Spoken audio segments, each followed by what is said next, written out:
En la tercera semana, las vellosidades primarias se vuelven secundarias y luego se vuelven terciarias. Pero ¿qué ocurre? El sincitio trofoblasto, todo esto que están viendo acá es en punteado gris suave, es el el endometrio. Entonces, ¿qué está ocurriendo? El sincitio trofoblasto prolifera, pero las células del citotrofoblasto proliferan muchísimo. Siguen y siguen y siguen proveyendo. ¿Por qué? Porque es importante a partir del mes, es decir, de la cuarta semana, porque yo tengo la tercera semana, se formó el disco germinativo trilaminar, pero este disco, ya no, el ser humano ya no puede ser tres láminas, sino se tiene que volver como lo conocemos, se tiene que cerrar y volver como un tubo del que hemos hablado. Entonces van a empezar en la cuarta semana a formar los órganos.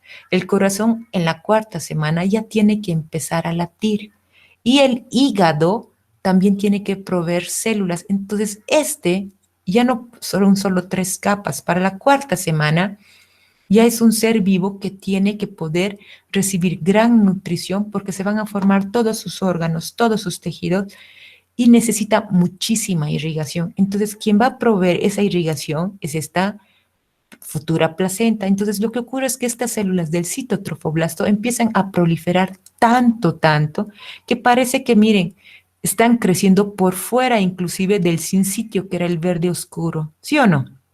¿Se dan cuenta?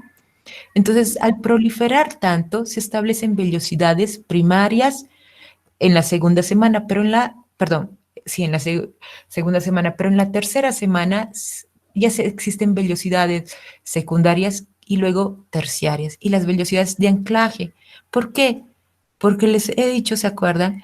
Que hay unas vellosidades que anclan desde lo que es la placa coriónica hasta lo que es el endometrio, es esto de acá. Y fíjense, lo que era antes, los espacios pequeños, que eran unas pequeñas lagunas, ahora están mucho más grandes porque tiene que haber una mayor circulación. ¿Sí? ¿Hasta acá estamos bien, chicos? ¿Sí? Ya, entonces les voy a mostrar qué es lo que va a ocurrir con la formación de la placenta y vamos a ir viendo justamente eso. Si ustedes tienen, perdón, acá. Eso que están viendo ustedes acá, ahorita es el blastocisto. Y toda esta superficie que están observando acá es el endometrio. Entonces, el blastocisto son las células que se está introduciendo hacia el endometrio. Entonces, ustedes saben que para el momento, el día 8, si el blastocisto era un grupo, una masa de células externa, que era el trofoblasto, y el embrioblasto. Ahorita están viendo el momento que se está introduciendo al endometrio para el día 8, para la segunda semana, este trofoblasto se está diferenciando en un grupo que es más externo, en el sincitio trofoblasto, y lo amarillo va a seguir siendo el trofoblasto, citotrofoblasto. Entonces,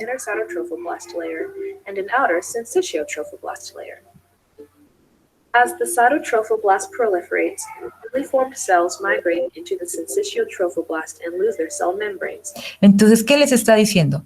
Este es el sincitio trofoblasto y ese es el citotrofoblasto. El citotrofoblasto provee células al sincitio trofoblasto que van perdiendo su membrana y por eso el sincitio es un espacio de células multinucleadas. Forming a rapidly growing multinucleated mass.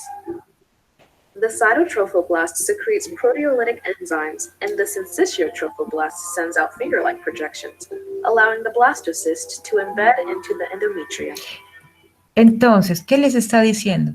Que el sincitio trofoblasto está invadiendo prácticamente el endometrio y el citotrofoblasto, además de proveer células, también están liberando enzimas. ¿Para qué? Para que cuando entren en contacto con los vasos sanguíneos de la mamá, puedan erosionar estos vasos sanguíneos y así se puede establecer la circulación útero-placentaria. Recuerden que acá en el sincitio trofoblasto tienen que aparecer vacuolas que se unen y forman lagunas que se tienen que llenar de sangre. Entonces les va a describir eso. Lacunae, or spaces, begin to form within the syncytial trophoblast. Se forman As las the vacuolas syncytial y luego trophoblast lagunas erodes the endometrial blood vessels and glands, que se the llenan de lacunae sangre y become se filled with establece maternal la blood and circulación glandular secretion. útero-placentaria. Isolated lacunae fuse to form a network through which maternal blood flows, thus establishing early uteroplacental circulation. Todo lo que hemos hablado entonces hasta este momento es que se formen alrededor, es decir, en el citotrofoblasto yo tengo las lagunas que se están comunicando con los vasos sanguíneos y la sangre del vaso sanguíneo de la madre entra a estas lagunas que están rodeando a todo este disco germinativo bilaminar. Este amarillo es el citotrofoblasto y esto de acá es el sincitio.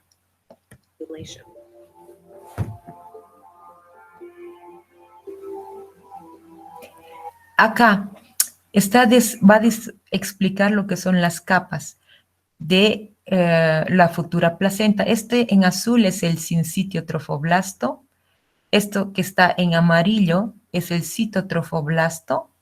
Acá yo tengo a la placa coriónica, que era el mesodermo extraembrionario somatopleúrico. Y va a mostrarles cómo se va formando las vellosidades.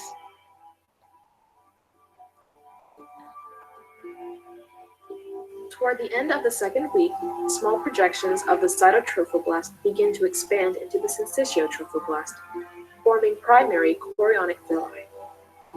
Early in the third week, Dice, al final de la segunda semana se están formando las vellosidades primarias, es decir, el citotrofoblasto prolifera como unas columnas hacia el sincitiotrofoblasto formando estas vellosidades primarias.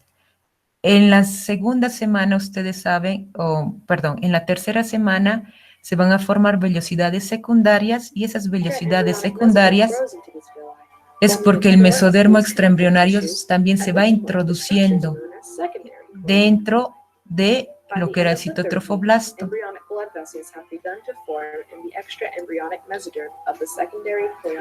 Y se vuelve vellosidad terciaria cuando el mesodermo extraembrionario se va o a partir de las células de este mesodermo se van a diferenciar en vasos sanguíneos también. Into tertiary chorionic villi. Cytotrophoblast cells from the tertiary villi grow toward the decidua dorsalis and spread across it to form the cytotrophoblast tertiary. Quiero que noten algo. Cuando hablamos de las vellosidades, entonces se han formado vellosidades primarias, vellosidades secundarias y ahorita se están formando vellosidades terciarias. Este endometrio que está próximo a la placenta está lleno de vasos sanguíneos que están edematizados y su objetivo es nutrir. Entonces, este lado del endometrio materno se llama decidua basal. Fíjense que estas vellosidades terciarias van a extenderse ¿desde dónde? Desde la placa coriónica ¿hasta dónde? Hasta la decidua basal. Entonces, las vellosidades terciarias van a terminar después convirtiéndose a futuro en vellosidades de anclaje, porque van a anclar mi placenta desde lo que es el endometrio de la mamá hasta lo que es la placa coriónica que está rodeando a este embrión. Y además, no son tubos rectos, sino que se van ramificando como si fuesen las ramas de un árbol. Estas son si esta es la vellosidad de anclaje, estas son las terminaciones libres de las vellosidades. Hasta acá, ¿está claro, chicos? Lo que estoy explicando y lo que se ve en el video. ¿Hola? Sí, doctora. Ah, ok. Entonces, les voy a explicar qué va a ocurrir después. Se muestra la proyección ya desde el punto de vista del lado de la mamá, cómo el citotrofoblasto empieza a crecer. Y esto que están viendo acá es justamente los espacios entre las vellosidades. Estas son las vellosidades de anclaje que les estoy diciendo. Y estas son las ramificaciones, las vellosidades libres.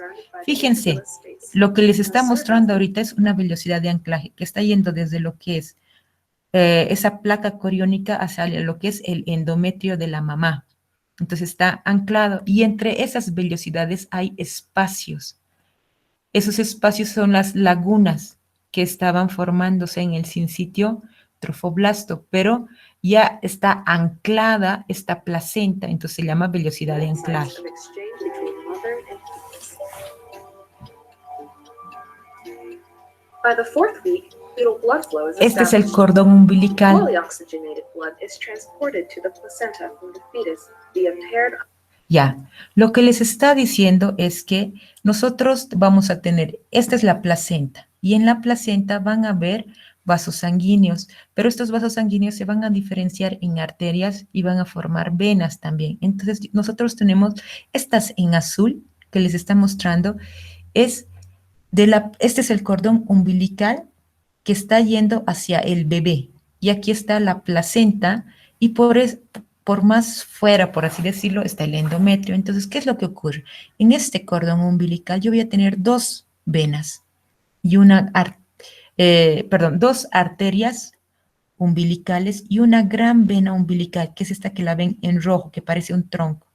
Estas dos arterias umbilicales conducen sangre desoxigenada, es decir, del feto o del embrión hacia la madre. Nosotros sabemos que siempre las arterias conducen sangre oxigenada, es una regla, pero en el caso de la circulación entre el feto y la madre a nivel del cordón, quienes se encargan de recoger la sangre desoxigenada, en este caso se van a acordar, son las arterias umbilicales. Siempre conducen sangre poco oxigenada. These arteries send branches into the chorion Entonces, villi ¿qué es and lo que divide into ocurre? capillary networks at the terminal ends.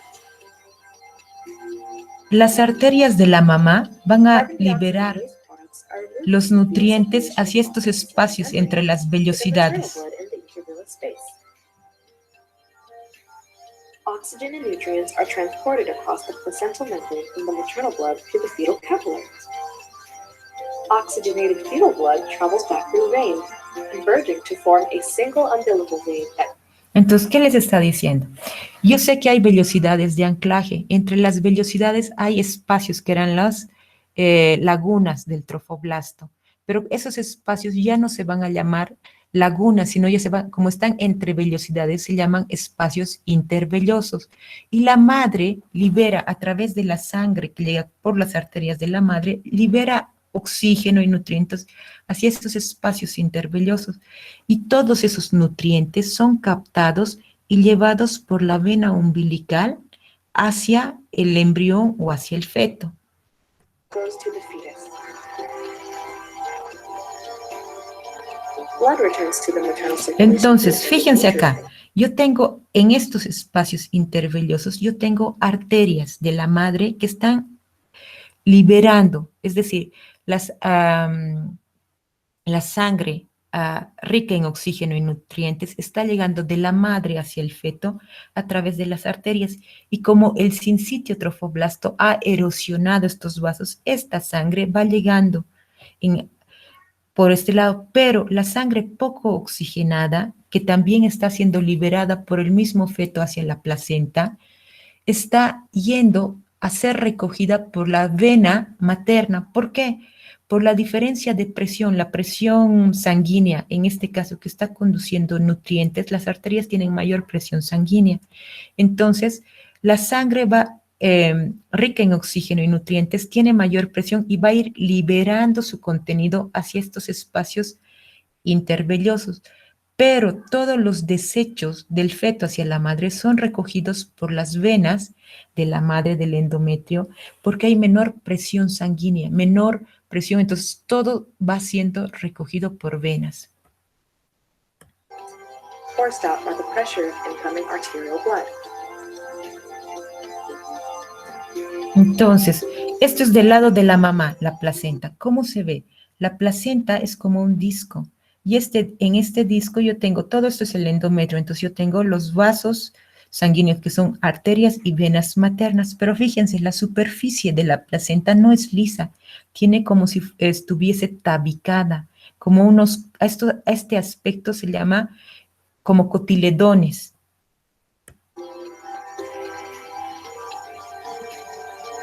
Y todo eso es recogido y es llevado a través del cordón umbilical hacia lo que es el feto. ¿Hasta acá estamos bien? ¿Sí? Sí. Perfecto.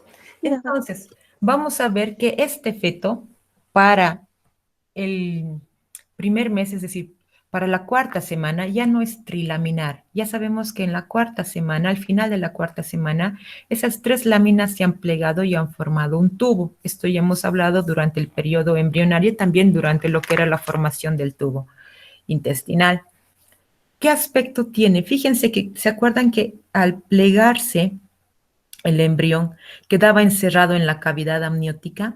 Entonces, todo esto que están viendo acá como una imagen más borrosa es la cavidad amniótica. Esto que están viendo acá es su cordón umbilical y esto que están viendo acá es su saco vitelino, que conforme vayan avanzando las semanas a las 10, así, este saco vitelino cada vez va a ser más pequeño, hasta que va a llegar como que a reabsorberse y solo va a quedar el cordón umbilical. Para la semana 10, 11, 12 ya solo vamos a tener cordón umbilical. Esto significa que en este momento todavía, como es la cuarta semana y se ha plegado, mi saco vitelino es grande. Habíamos hablado de que esta es la porción cefálica y esta es la porción caudal. Y siempre vamos a observar, sobre todo, el aspecto externo en el primer mes. Habían estos arcos, los arcos faringios, acá. Nosotros tenemos 6 arcos, pero acá se van a observar siempre como que 4, porque del cuarto al sexto como que se van fusionando y solo se observan 4. Estas estructuras que ustedes ven acá son los somitas. Entonces, lo que más se observa al final del primer mes es justamente los somitas y los arcos faringios. Entonces, contar cuántos somitas tiene este embrión me va a permitir predecir más o menos cuántas semanas de vida tiene. Es decir, la edad del embrión se expresa en somitas. Y estos somitas, fíjense, al final de la tercera semana aparece un par, al final de la tercera semana. Pero al final de la quinta semana ya son 44 pares. Y el aspecto al final del segundo mes ya cambia. ¿Por qué? Porque fíjense, esto que ven es su cabeza, los arcos faringios. Esto de acá es su corazón. Les he dicho, el corazón tiene que empezar ya a funcionar en el primer mes de vida. Entonces, en la cuarta semana, este corazón es sumamente grande. Y esto que ven acá es su hígado. ¿Por qué? Porque era importante, muy importante el hígado, chicos. Chicos.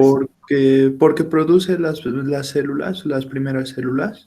Exactamente, el corazón late y distribuye la sangre, pero quien provee las células es el hígado. Entonces, las estructuras más importantes en este momento son justamente estas. Y fíjense, es cuarta semana, yo tengo un saco vitelino. Para la sexta semana, yo les había dicho, todo va a crecer. En este mismo tubo tienen que crecer sus pulmones, su hígado, sus intestinos. Entonces, es muy angostito.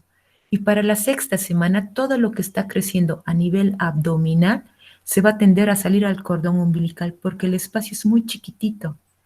Y para lo que es la 10ª semana, todo tiene que volver nuevamente. Entonces, tiene que haber crecido el embrión. ¿Qué ocurre en el segundo mes? Aspecto externo en el segundo mes. ¿Qué semana estamos hablando? De la semana. Octava o séptima. Estamos hablando entonces a partir de la quinta, sexta, séptima a octava semana, ¿cierto? Entonces, fíjense, acá ya se observa mejor la porción cefálica. Esto que están viendo acá, protuberante, es el ojo, las placodas auditivas y ópticas. Entonces, ¿qué significa?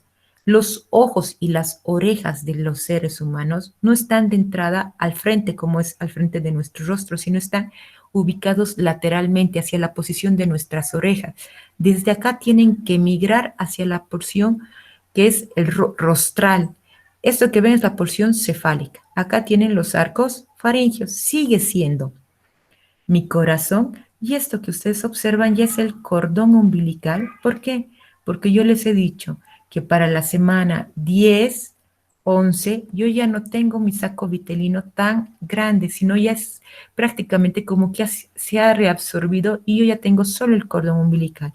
Esto que están viendo acá ustedes es el origen de las extremidades superiores. Estas que están viendo acá es el origen de las extremidades inferiores. Entonces, el tamaño de la cabeza está aumentando. Ya se pueden ver las yemas, es decir, al origen de estas extremidades, estos aumentos de volumen se les llama yemas de las extremidades. Ustedes pueden ver acá las yemas de los ojos, las orejas, la nariz, todo está inicialmente de manera lateral. Y después van a recién empezar a crecer las extremidades y formarse los diferentes, el brazo, antebrazo, van a aparecer constricciones. Entonces, como ya los somitas son muy difíciles de contar, ya no se va a hablar de cómo yo mido la edad del embrión y del feto, sino yo ya no puedo contar somitas. Ya es más fácil medirla midiendo desde una posición, desde la porción cefálica hasta la porción caudal, es decir, en este feto como si estuviese sentado. Y después, cuando crezca más, yo puedo medir desde la porción cefálica hasta lo que es las extremidades de sus pies. Entonces, se puede medir la longitud en centímetros de la porción cefálica a la caudal, es decir, la altura en sentado. Y más adelante, desde la porción cefálica hasta el talón del pie, que es una altura del vértice del cráneo hasta el talón. Así se va a medir a partir del segundo mes. Solo en el primer mes se puede contar somitas y observar lo demás, pero a partir del segundo mes ya vamos a observar que yo puedo medir esta longitud de la porción cefálica hasta la caudal, hasta las nalgas. Y después cefálica midiendo las extremidades hasta el talón. Cuando va a nacer, el feto tiene que aproximadamente, para nacer, nace con un promedio de 3 kilogramos a 3,4 kilogramos, es decir, nace con 3 kilos, lo mínimo. Y promedio en longitud, el bebé al nacer mide 50 centímetros o 51 centímetros. Eso es lo que es el promedio que tiene que pesar un bebé para nacer, pero un bebé que esté con buen peso. Entonces, el periodo del embarazo, ¿cuánto tiempo dura? Nosotros decimos normalmente 9 meses, pero se cuentan en semanas y en días. Si la mujer sabe exactamente, yo el 14 de febrero a las 5:30 tuve relaciones sexuales y sé que estoy embarazada. Si la mujer recuerda perfectamente el día de la fecundación, se dice y le informa eso al médico, su médico calculará entonces 266 días, es decir, 38 semanas. Pero es difícil que una mujer pueda decir a ciencia cierta cuando se ha embarazado, sobre todo porque las mujeres se dan cuenta de que están embarazadas después del primer mes. Entonces es más fácil recordar cuándo ha sido el primer día de su último periodo menstrual. Entonces, si la mujer no recuerda la fecha exacta de la fecundación, ¿qué se hace? En base al último periodo menstrual, se van contando los días y serían 280 días o lo que son 40 semanas. ¿Qué ocurre? El calcular así nos da un chance de error de 10 a 14 días, es decir, un promedio, un margen de error de 2 semanas. Si los bebés nacen mucho antes de este margen de error, se llaman prematuros, si nacen mucho antes. Pero si nacen después del periodo de las 40 semanas, que se ha previsto mucho tiempo después, se llaman posmaduros. Entonces, ¿qué es lo que ocurre? Ustedes saben que la fecundación implica la unión de mi óvulo con el espermatozoide y prácticamente tienen que ser células haploides. Entonces, este ovocito secundario que ha sido ovulado el día 14 espera hasta 24 horas a ser fecundado. Entonces, El promedio de las fecundaciones ocurren dentro de las 12 horas siguientes a la ovulación. Y generalmente el acto sexual, sea para que se produzca la fecundación, ha sido hasta 6 días antes al día de la ovulación. Entonces tienen que tomar en cuenta eso. Ahora que ustedes prácticamente van a estar o ya están en una etapa donde ustedes deciden si van a tener relaciones sexuales o no, tienen que ustedes tomar muy en cuenta que no es que hoy ovulo y yo tuve relaciones hace 5 días, no pasa nada, sino que simplemente la mayor frecuencia de fecundación es cuando el acto sexual ha sido realizado hasta 6 días antes del día de la ovulación. Entonces, ¿qué es lo que se calcula? Prácticamente se va calculando la edad del embrión. Hemos dicho el primer mes, ¿en base a qué, chicos? ¿Cómo es que calculábamos la edad del embrión durante el primer mes? Por los somitas. Por los somitas. Pero después del segundo mes yo ya no puedo medir a los somitas, o sea, yo no puedo contar somitas, entonces yo ya voy a medir longitudes, ¿se acuerdan?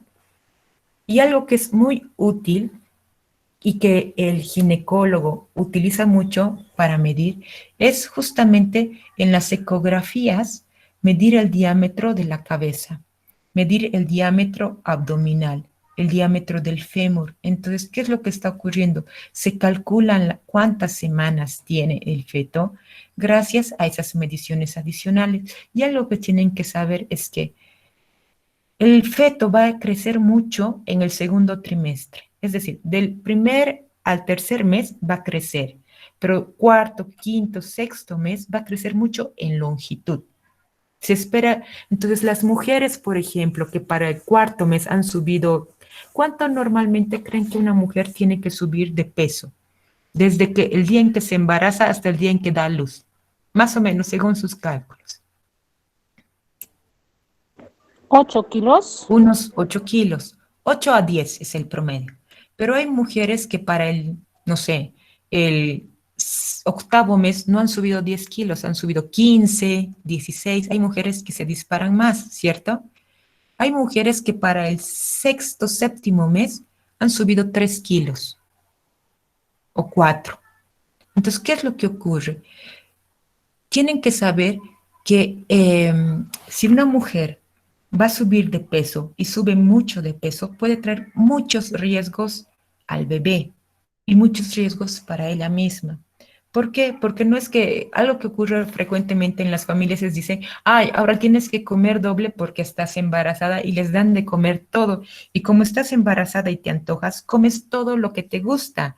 Muchas veces y lo que te gusta no siempre es saludable. Entonces las mujeres les encanta comer chocolate, comida chatarra, lo cual obviamente si es un antojo no está mal, pero si nuestra dieta empieza a ser muy abundante y desmedida, ocurren muchos riesgos para nosotras como mujeres, porque podemos desarrollar en algunos casos hasta diabetes, y para los bebés, porque nacen bebés, los bebés que nazcan muy pesados no son bebés que están más saludables, eso tienen que tomar en cuenta. Son bebés que a futuro pueden tener, y es muy probable que tengan diabetes. Entonces, eso de que la mujer se embarazó y come más es como que una creencia. La mujer se embarazó y va a comer de acuerdo a sus necesidades, pero no significa que se mate de hambre. Entonces, ¿qué implica? Tiene que comer una dieta más sana, más rica en frutas, más rica en vegetales. ¿Por qué? Porque el bebé y nosotros necesitamos azúcar, pero no el azúcar que viene en el chocolate, sino el azúcar que nos provee prácticamente la fruta, los vegetales, que es el azúcar que permite mantener mejores niveles de glucosa. Cuando ustedes estudian y se han cansado o están pasando una clase y están durmiéndose en clase, ¿qué es lo que normalmente hacemos? Sacamos un dulce, lo ponemos a la boca y despertamos. ¿Por qué? Porque ese dulce es glucosa y esa glucosa inmediatamente nuestro cerebro la recibe y despierta. Pero se ha observado, según estudios científicos, que esos niveles elevados de glucosa, así como llegaron, se van a ir rápido. Mientras que si ustedes consumen verduras sobre todo y frutas, el nivel de glucosa que necesita su cerebro se mantiene constante Entonces no hay como que esas subidas y bajadas de azúcar, sino se mantiene. ¿Puedo comer azúcar? Claro que puedo comer azúcar. ¿Puedo comer chocolates? Puedo, pero mi dieta tiene que estar más enfocada en justamente comer más verduras para que el nivel de azúcar que reciban mis células sea más estable y no sean como que disparos.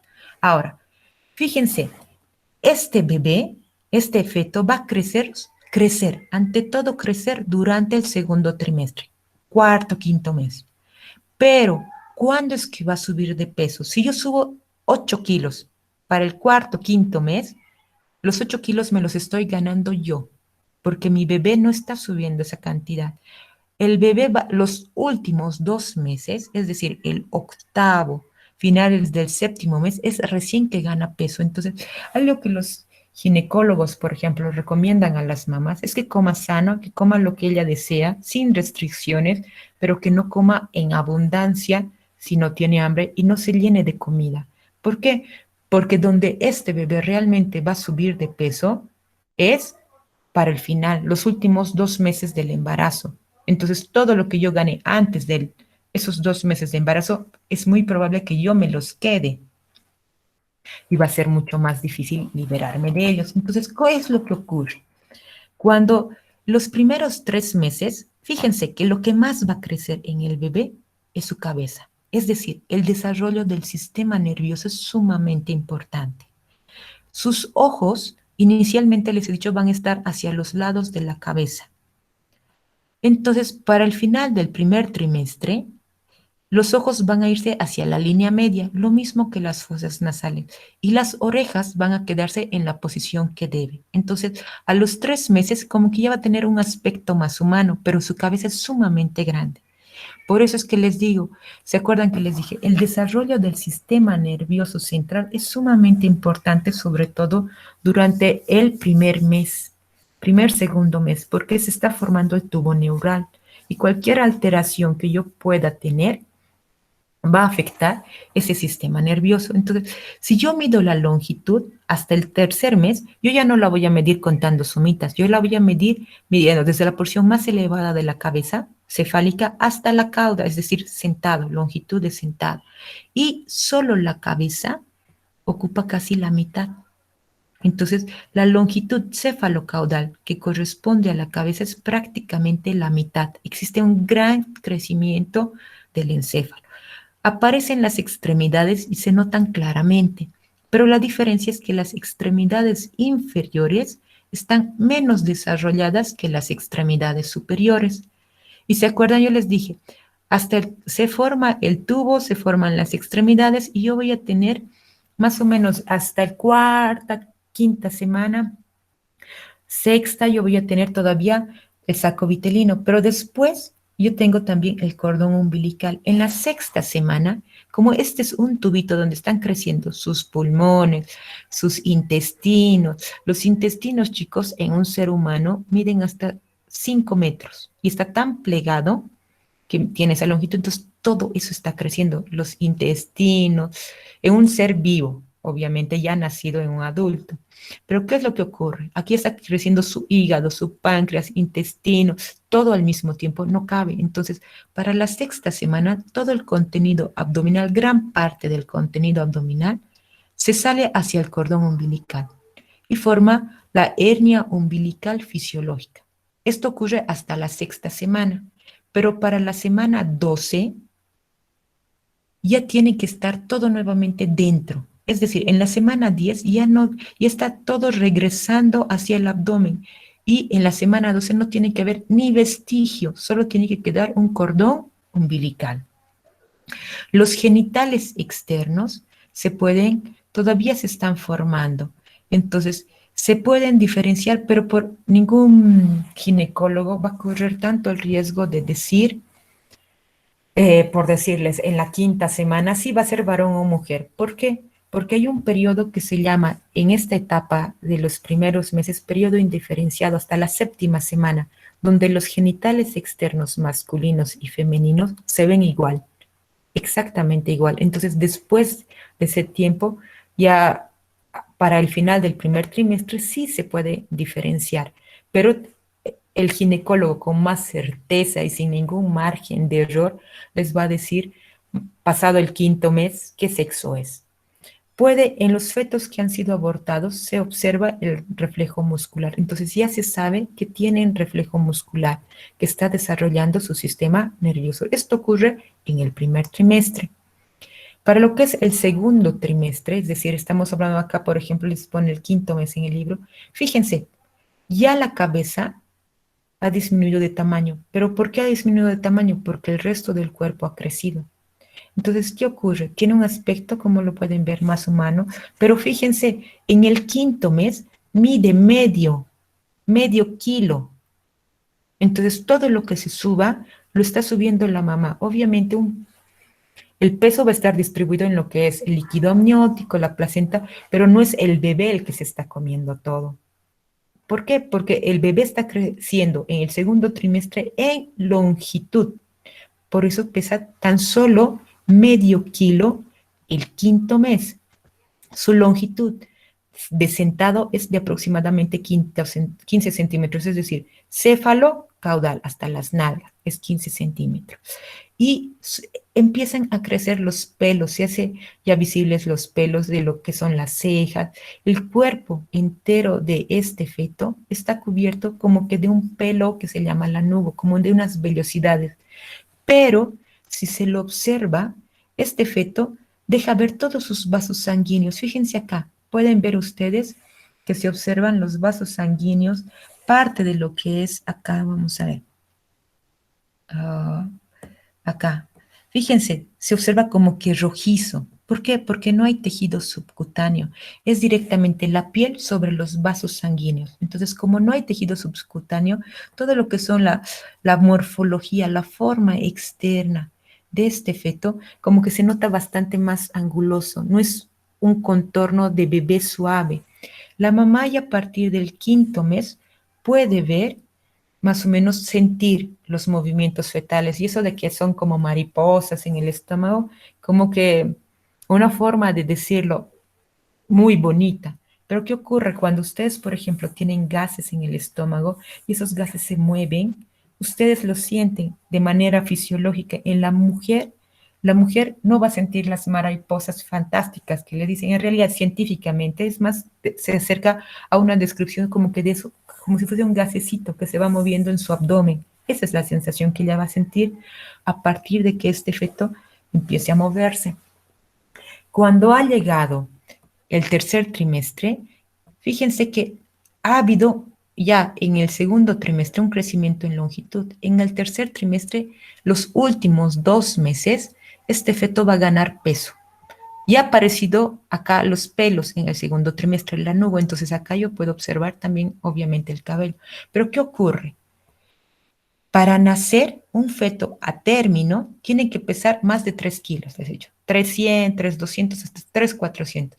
Un bebé que nace con 400 es un bebé que a futuro puede tener diabetes. Es un bebé probablemente de una mamá que sin saber está tal vez desarrollando la diabetes. Entonces, aquellas mujeres que suben mucho de peso, probablemente no se estén dando cuenta y no se les haya hecho el estudio adecuado para diagnosticar diabetes gestacional.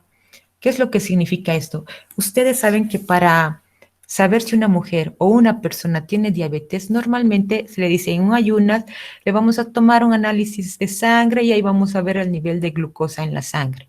Y así se sabe si usted tiene diabetes o no. En el caso de las mujeres embarazadas, ¿qué es lo que ocurre?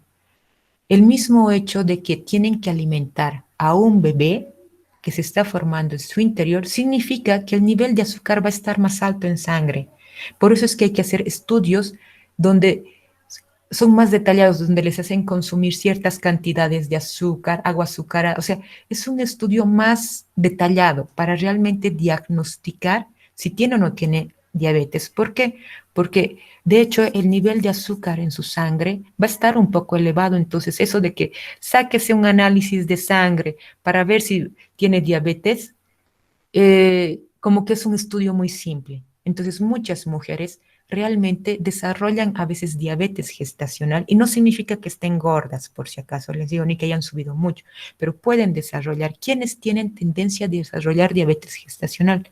Aquellas mujeres que se embarazan por primera vez, las primíparas. Entonces, eso se descarta, como les digo, con un estudio más detallado, pero esas mujeres que probablemente han desarrollado diabetes gestacional, hayan o no subido mucho de peso y sus bebés nacen grandes, probablemente son bebés de madres que sí han desarrollado y que no se han llegado a enterar. Entonces, eso de que nazca mi bebé grande y pesado no es signo de salud, sino que el promedio, como les digo, está en 3,100, 3,200 hasta 3,500. Más puede ser que sea, si sus padres son muy grandes y de algo así, podría ser, pero también tenemos que sospechar. ¿Qué es lo que ocurre? Cuando van a ser los contornos de este bebé, de este feto, ya tienen que ser redondeados, no van a ser angulados acá, porque acá en el segundo trimestre no tenía grasa depositada debajo de la piel, y mientras que acá sí,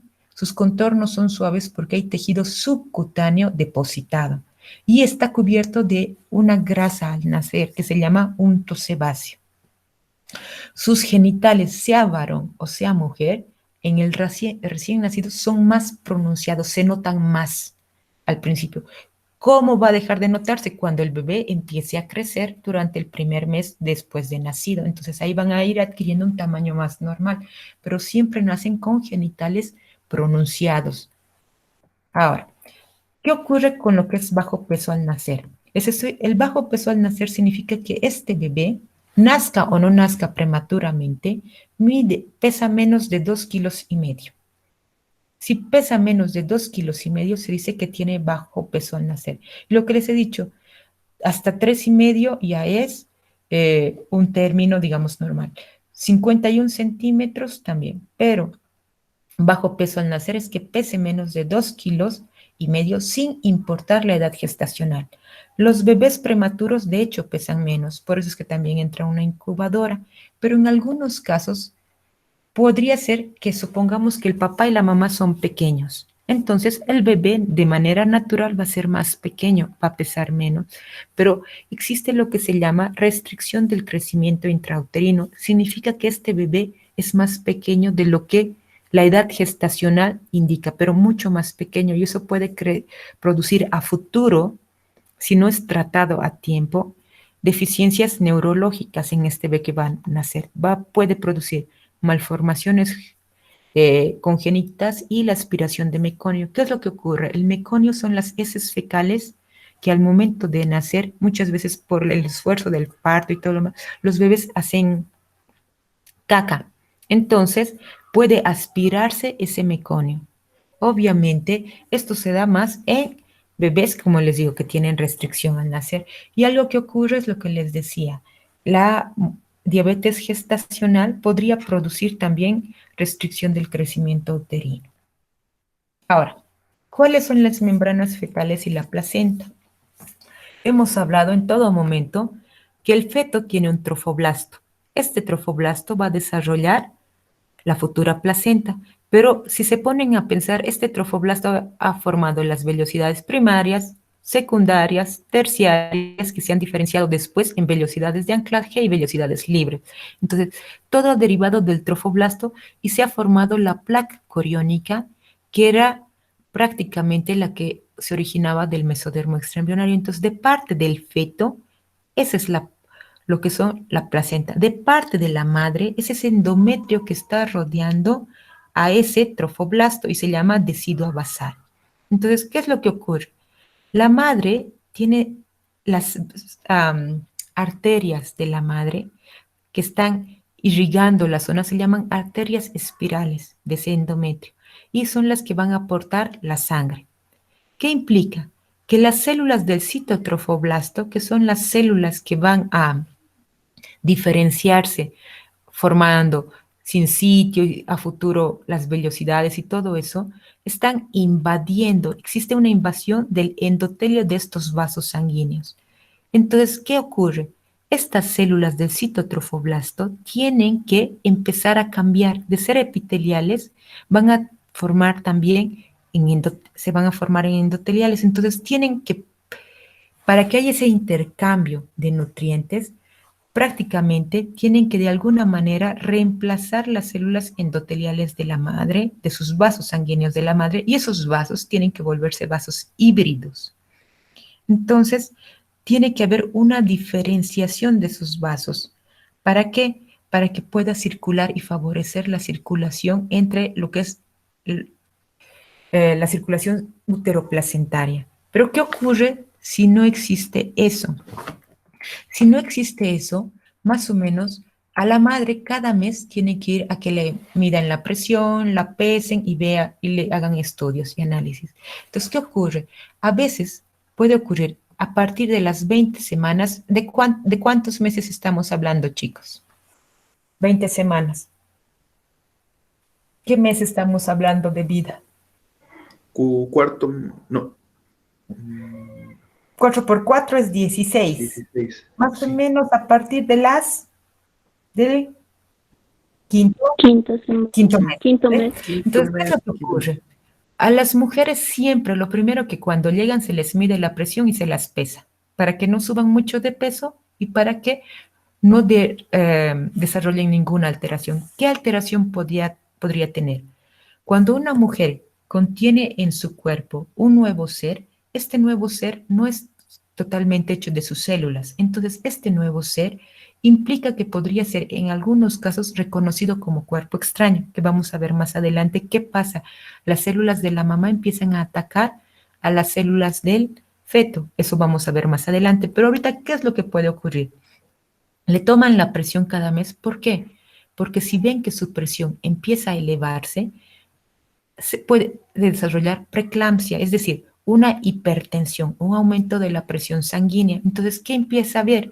La mujer, por ese aumento de presión, empiezan a lesionarse sus vasos, por ejemplo, de sus riñones, empiezan a ser lesionados los vasos sanguíneos de su hígado. ¿Quiénes corren riesgo de desarrollar esto? Todas las mujeres que sean por primera vez madres. Y si yo tuve preeclampsia con mi primer hijo, es más seguro que lo tenga también con el segundo.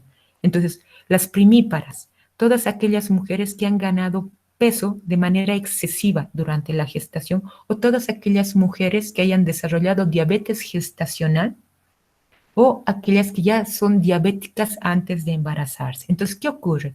Empieza a aumentar la presión sanguínea y empiezan a lesionar sus riñones y su hígado. Entonces, empiezan a aparecer proteínas en su orina.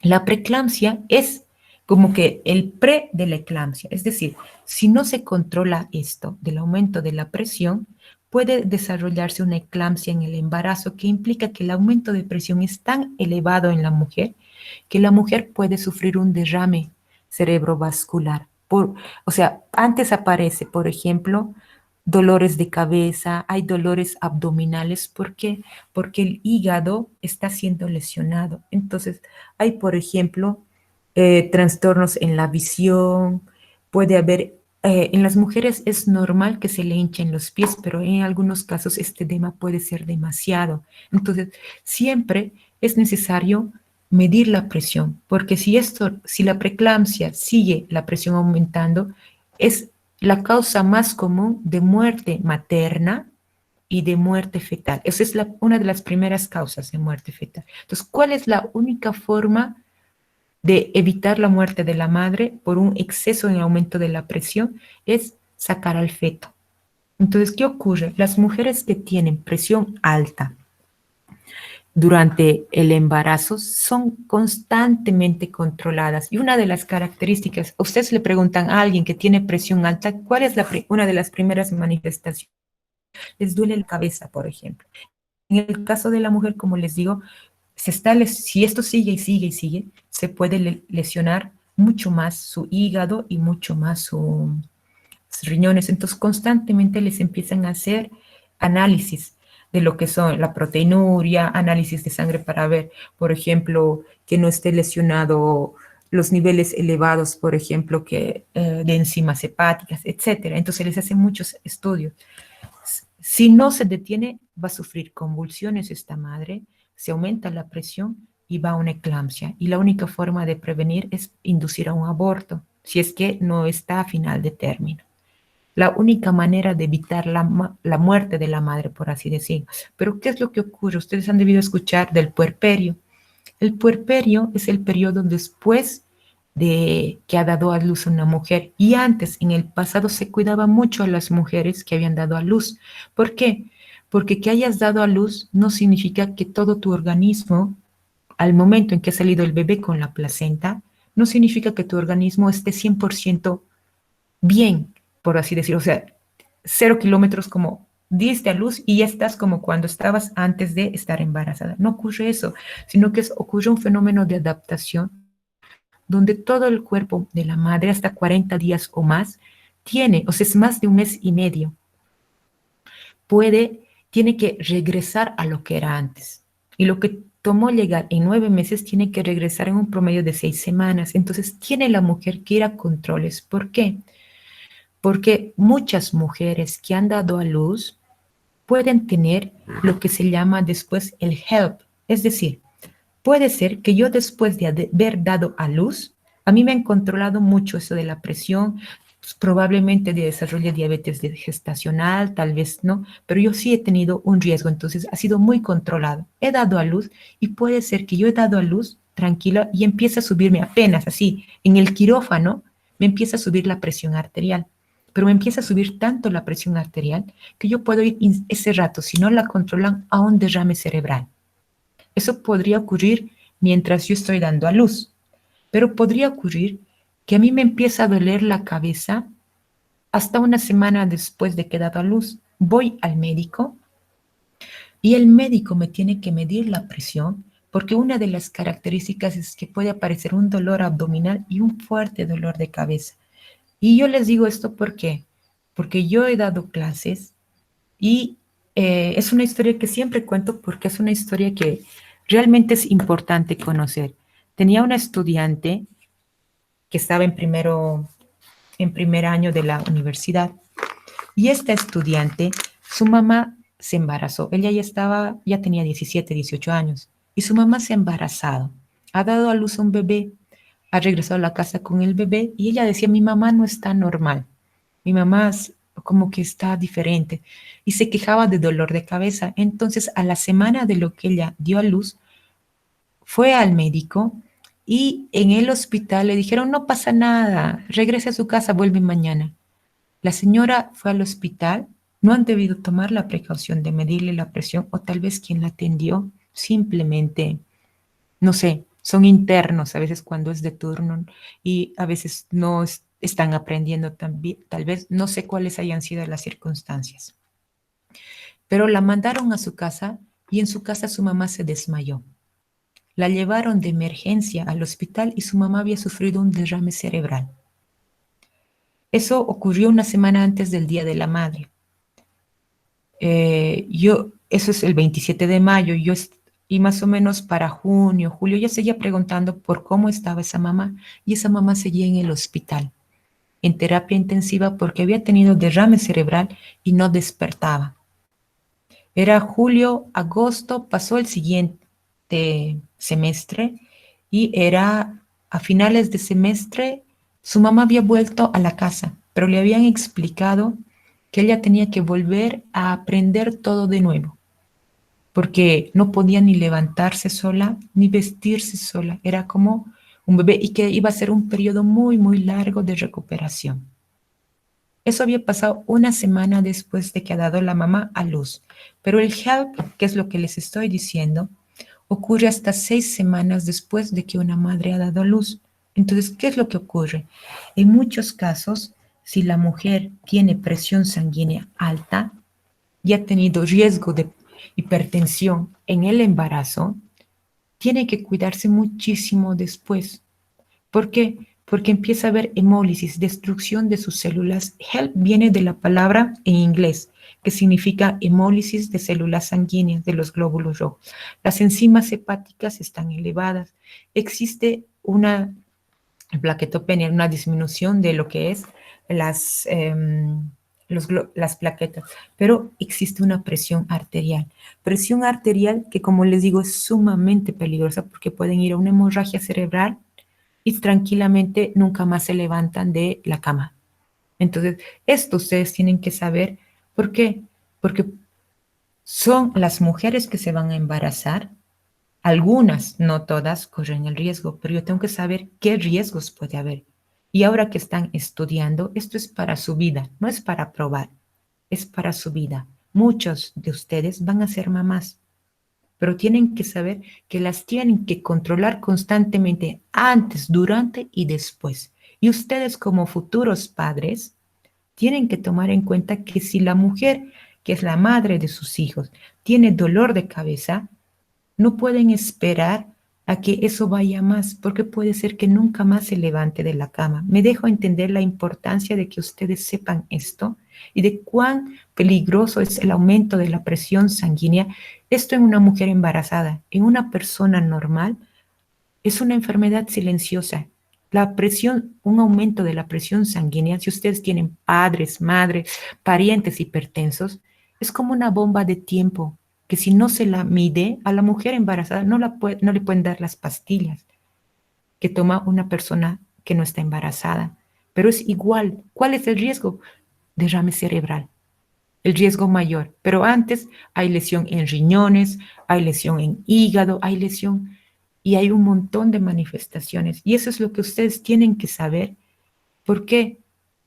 Porque es algo con lo que van a enfrentar en su vida. Y como si ustedes tienen un paciente que viene hipertenso a la consulta, tienen que tomar en cuenta esto. Una mujer hipertensa, embarazada en su consulta, tienen que tomar en cuenta los riesgos. Entonces, no es que no medir la presión sea una posibilidad. Siempre tienen que ustedes medir la presión y siempre tienen que saber los riesgos que pueden haber. ¿Está claro hasta aquí, chicos? Chicos, Sí, doctora. ¿no se han dormido? Ya. Entonces, esto es lo que les quería tomar. O sea, esto tienen que tomar mucho en cuenta. Una presión alta es sumamente peligrosa en mujeres embarazadas y en mujeres que no están embarazadas. En cualquier persona, padres, madres, es una enfermedad silenciosa y muy peligrosa. Entonces siempre tienen que cuidar a los seres que aman. Y una forma de cuidar es informarse. Hasta acá voy a avanzar. Si hubiese alguna pregunta, este es su momento.